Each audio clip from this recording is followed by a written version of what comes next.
Arlington neighborhood villagers and volunteers. For early disclosure, I will be displaying several postcards from 6 countries in 4 continents, but speaking in detail only about a few of them. I have entitled this ANV presentation, Collecting During COVID, or The Power of a Postcard. During the COVID-19 sheltering in place period, it has been helpful to have a hobby. My father brought up my sister and me as stamp collectors. When we were in college, all the family stamp albums were stolen.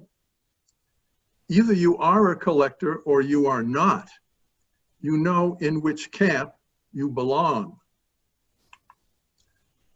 During a midlife crisis, I became a collector of picture postcards. With a postcard sent through the mail, you get not only a stamp, you get a postmark, a message, and a picture. You are able to piece together a whole story. I started by collecting postcards for their own sake. As a beginner, I stored them in a shoebox. Then I discovered that many postcards had serial numbers on them, on the front or the back. I could often figure out which numbers I lacked and should try to acquire. Now I store postcards in binders, and I keep a computerized inventory. With time, I realized that I harbored an ulterior motive for collecting postcards. I was not really interested in the cards themselves. The allure for me was the prospect of using the cards to produce a book. I had always been a book person. When the book came out, I no longer needed the cards. It was a hobby that truly got out of hand. I became the only person on the planet to produce picture postcard books in 3 continents, Africa, Asia, and Central/South America. Let me show you the 3 covers. Guinea with Image de Guinée. Dutch East Indies with former points of view, postcards, and literary passages from pre-independence Indonesia. El Salvador with early Salvadoran postcards. The first book is in French. The third book is bilingual, English and Spanish. None of these books was printed in the US. They were printed in Guinea, Indonesia, and El Salvador by local publishers. Why do I collect? First of all, I collect for the fun of it. I love the thrill of the chase. Second, postcard collecting is a hobby that has unsuspected depth. In a blurb for my Salvadoran book, a librarian at San Diego State University described postcards as ephemeral visual resources that help us document and interpret social history. They also have rich cultural value. A third reason to collect is to be able to compare then and now, photographic images of the same location over time. Discussions are particularly enriching when 2 or 3 generations are present to join in the conversation focused on change. As a Foreign Service officer, I discovered a 4th reason to collect postcards, to use as an icebreaker when I was meeting with local government officials. Did you know we postcard collectors have a name? Deltiologists, from the Greek, meaning writing tablet.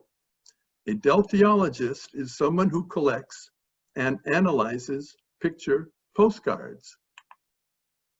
Once a collector, always a collector. I no longer collect postcards of a country, but of a building, the Folger Shakespeare Library on Capitol Hill. Many of you have seen a Shakespeare play there, attended a concert, or visited an exhibit.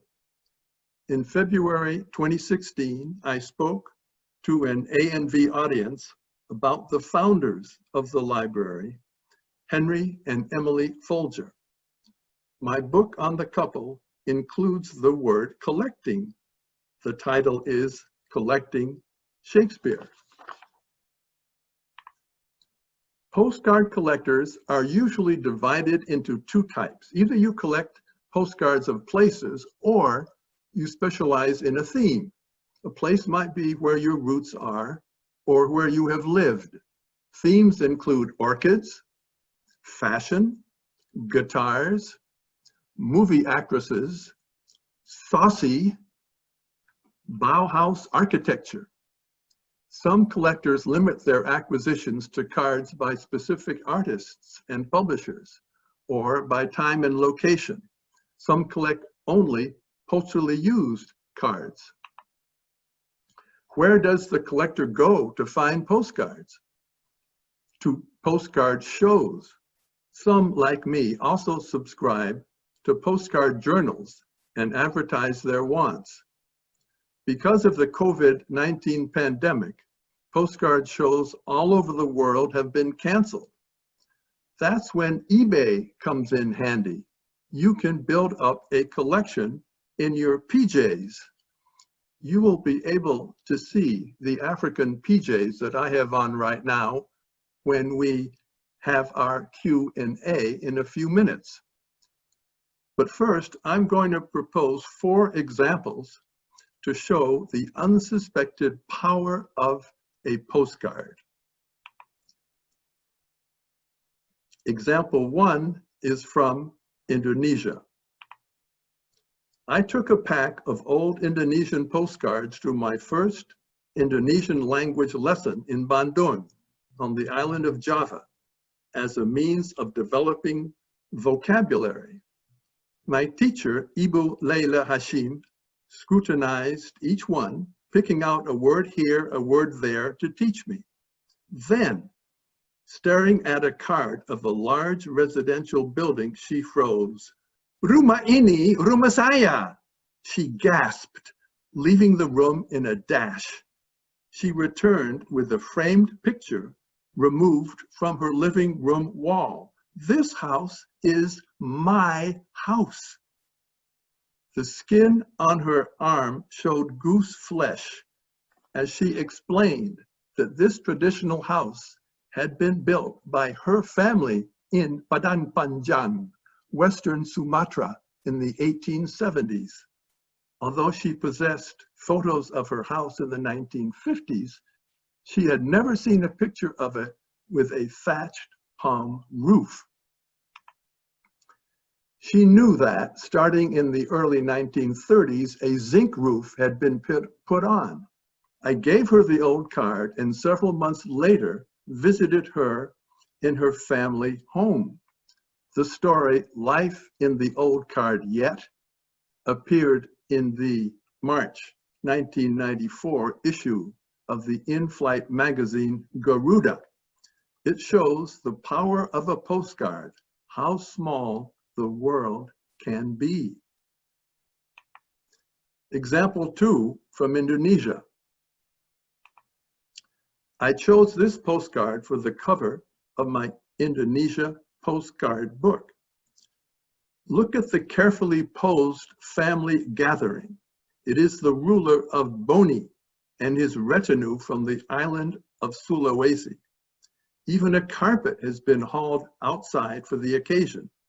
The patriarch, seated in the middle, belonged to the Bugis kingdom in the Dutch East Indies, later to become Indonesia. The English expression boogeyman, meaning a terrifying specter, comes from the Indonesian word Bugis. When I was giving a book talk in Jakarta, a member of the audience asked me, "Do you know the significance of how the 4 women sitting in front have positioned their knees. I had to admit my ignorance. The power of a postcard was in the meaningful detail known to someone from that ethnic tradition and totally lost on a foreigner like me. Villagers and volunteers, can you see the detail? The woman on the left and the two women on the right have their right knee raised.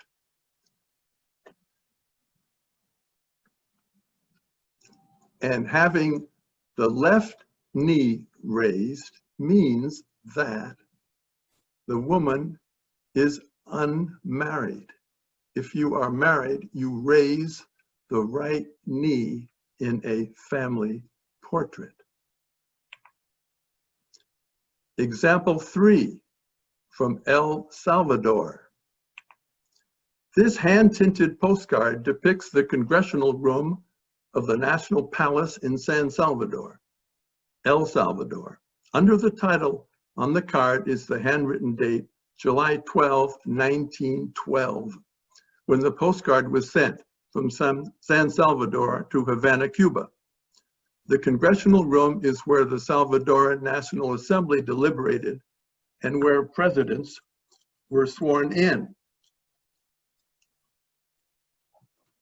When I heard that this historic room was being restored, I made a high-resolution digital enlargement of this card that I had acquired from a French postcard dealer. I made an appointment to visit the work crew on the site. They were preparing plaster and paint, but they had no clear idea of probable colors a century or so before. You can see the astonishment on the face of a crew member when she looked at this very picture. She told me that they had tried to learn about the original colors of the room by asking historians and archivists. No one had any idea. Then a tall gringo shows up with a colored photo of the room dating from before 1912.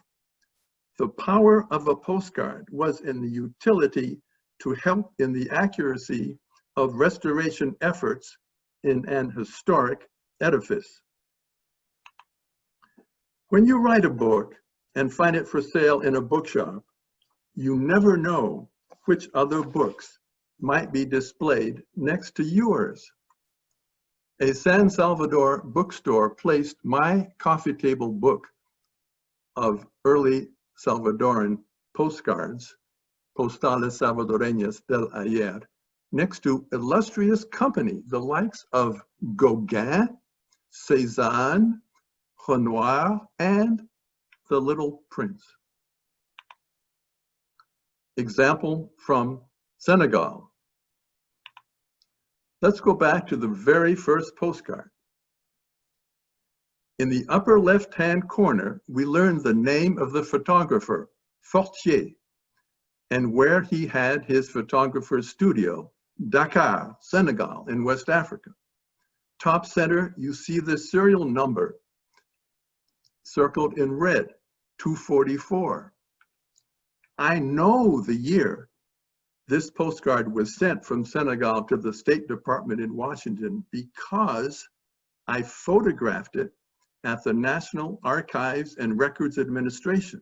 This postcard is not in my collection. The postcard was not sent through the regular mail.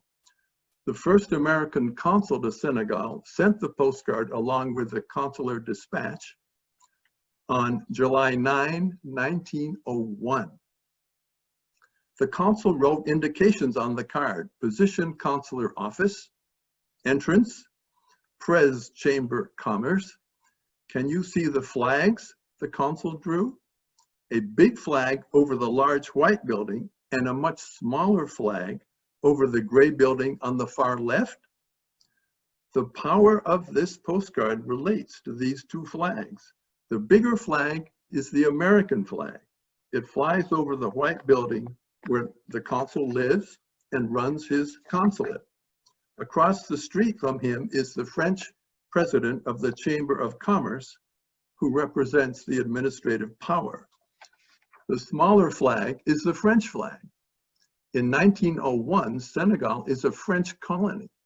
The consul is accredited to the French colony of Senegal. The consul is symbolically sticking it in the eye of the French. I have been invited to give postcard talks in some exotic locations.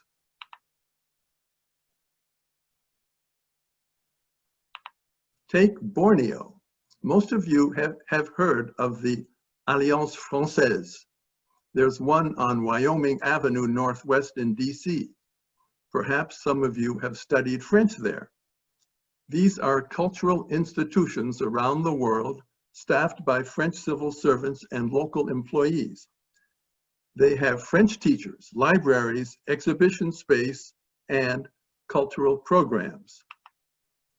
The Alliance Française organized a hobby show they called Indonésie Découverte, or Indonesia Discovery, where I spoke in French on my collection of Indonesian postcards. Balikpapan is a seaport city in East Kalimantan, Indonesia. Located on the east coast of the island of Borneo, the city is the financial center of Kalimantan and the main gateway to the new capital of Indonesia. Oh, ANV friends, did you hear that Indonesia was going to move its capital from Jakarta? That is sinking at an alarming rate into the Java Sea. A second location for a deltiological exhibit and talk was in the westernmost city on the African continent, Dakar, Senegal. Posters were displayed around the capital city. I'm billed as expert des cartes postales. In 2005, I had been invited by the French/Senegalese Institute, co-sponsored by the American Center. In this photo, I was just starting to give my evening talk to a crowd of Senegalese, French, and Americans. In this one, I am showing a group of Senegalese school children and their teacher framed enlargements of my postcards made from photographs taken a year ago.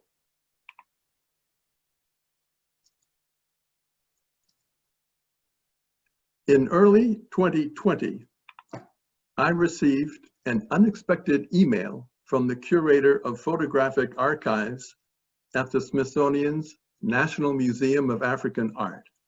Amy Staples relayed the news that her museum had acquired funding to make a short video on my donation of African postcards. Would I agree to be interviewed about my collection? But of course, the pandemic has put the project on hold, but not before the Smithsonian produced a 1-minute teaser, which I will share with you now. The postcards you will see in this teaser are all from Egypt. When the teaser is over, I will answer your questions.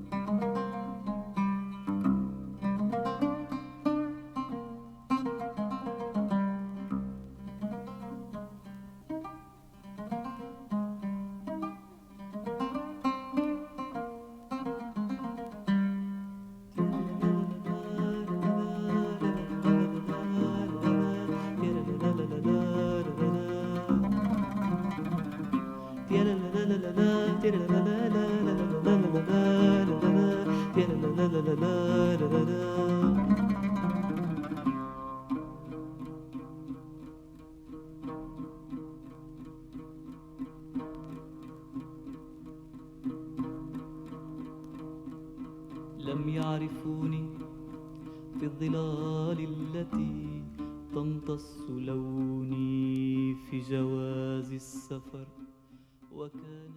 And we only have a couple of questions, so If anybody else has questions, feel free to enter them in the chat box. And the first question was, how do you come by getting the postcards from different countries? And I think you already answered that by talking about postcard shows and dealers and eBay. But if there are other tricks you've got. Yes, I have found that France, among other countries, has a long tradition of people wanting to get photographic evidence of where they grew up and where their ancestors were from. I think for the Americans, it may go back to Alex Haley and roots. People wanted to know where their roots are. But as I said, there are some people that are not interested in the geographic location, but they are tennis players and they want to get postcards of tennis, or they want to get postcards of flowers or whatever their hobby happens to be. Okay, another question was, you said you were collecting postcards of the Folger Shakespeare Library. The question is, how many cards of that building do you have? I have over 100 cards, but it's impossible to know how many were produced.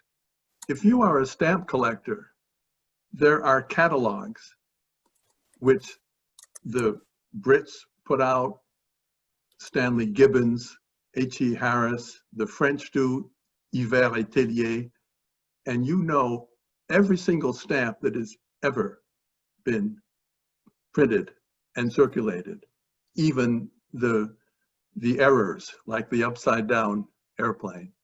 But for postcards, you have to be a lot more imaginative. I mentioned the serial numbers. So I show you number 244 of the Fortier postcards in West Africa. I have 246. I don't have 245. So that's the one that I'm going to be looking for. So if I go to a postcard sale, I will write down 245. I may never find it, but that's how you narrow it down. So it's the thrill of the chase. Another question goes back to stamp collecting. Do you still collect stamps as well as postcards, or? Well, all of my family's stamps were stolen when I was a freshman at Amherst College. My father called me up and I was absolutely crestfallen. So for many years, I did not collect. And then when my son turned 10 years old, I got the bug again. So I helped him develop his collection, but I don't collect stamps. Okay. What's the oldest postcard you have? The oldest postcard I have is very close to being the one that you saw and we lingered on. It was the number 244. I know that it was sent to the State Department in 1901. And I also know there is a catalog on the Fortier production, and he started producing in 1900. When I was in Indonesia, I found a card that had been sent through the mail, so it had a postmark, and the year was 1896. I no longer have it. I mentioned that once my book comes out, I'm not connected to the cards anymore. So either I donate them or I sell them. So this one I sold to someone who has now written 3 postcard books about Indonesia. But the first postcard came out in Austria in 1869. So go and check in your trunks, in your attic, and your basements today. Okay. Once the lockdown ends and things open back up, are there local places that you haunt looking for postcards, big flea markets or other things like that?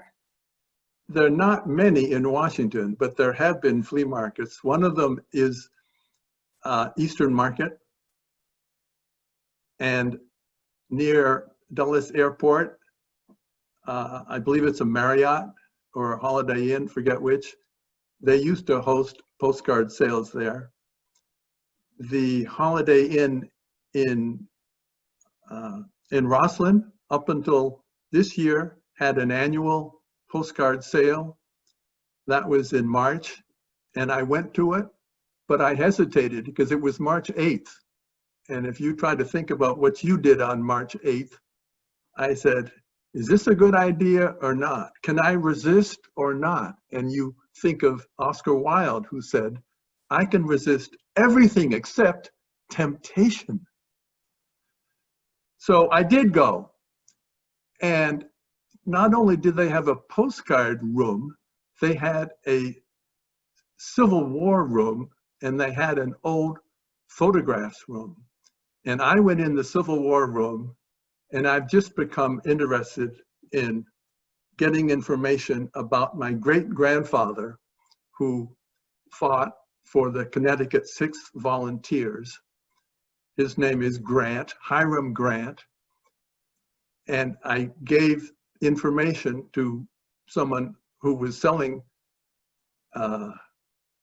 photographs there, but he also had a database.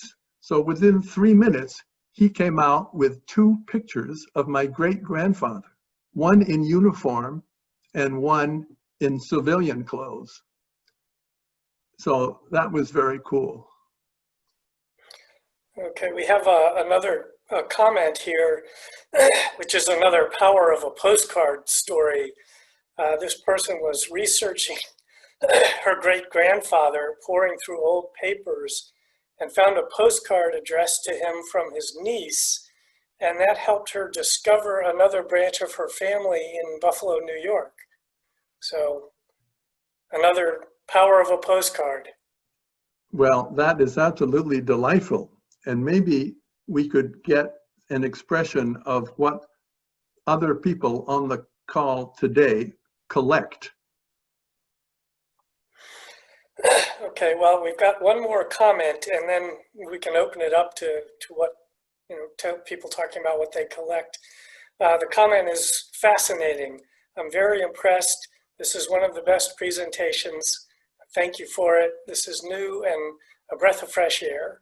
So you've given us the dream. So thank you. Yep.